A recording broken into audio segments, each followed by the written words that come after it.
تھا. بڑے بڑے جاؤ حسن اور غرور و تمکنت کے مالک ارباب اقتدار کے چھکے چھڑا دیتے تھے.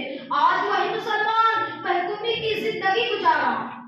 جہاں وسعت اختیار و اقتدار ہے وہاں بھی دوسرے کے زیر سایہ ہے, دوسرے کی مدد کا محتاج ہے, دوسرے کے سرپرستی میں جی رہا.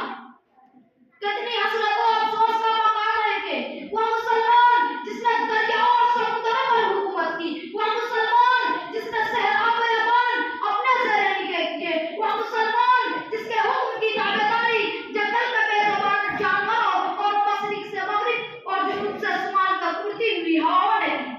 ہاں وہی مسلمان آج حیران و پریشان نظر آ رہا ہے. آخر ایسا کیوں ہوا؟ مسلمان کو یہ دین کیوں جاننا پڑا؟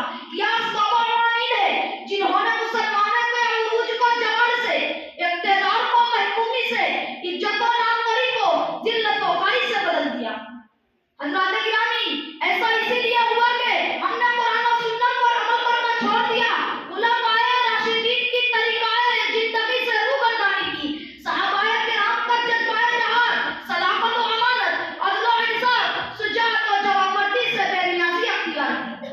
تو علامہ اقبال بھی یہ کہنے پر مجبور ہو گئے, اے نائلہ کا وارث باقی نہیں ہے تجھ میں, اے نائلہ کا وارث باقی نہیں ہے تجھ میں, گفتار دلبرانہ کردار طاہرانہ, تیری نگاہ سے دل سینوں میں کانپتے تھے, کھویا گیا ہے تیرا جذبہ قلندرانہ.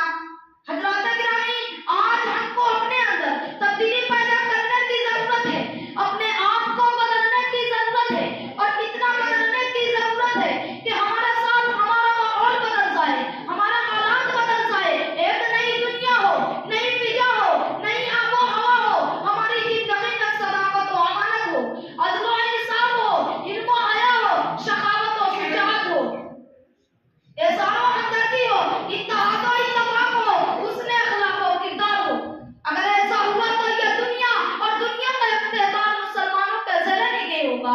یہ کائنات اور کائنات کی رنگیا مسلمانوں کا تابع فرمان ہوگی. حکومت اور حکمرانی, سلطنت اور سلطانی مسلمانوں کی جاگیر ہوگی. مسلمانوں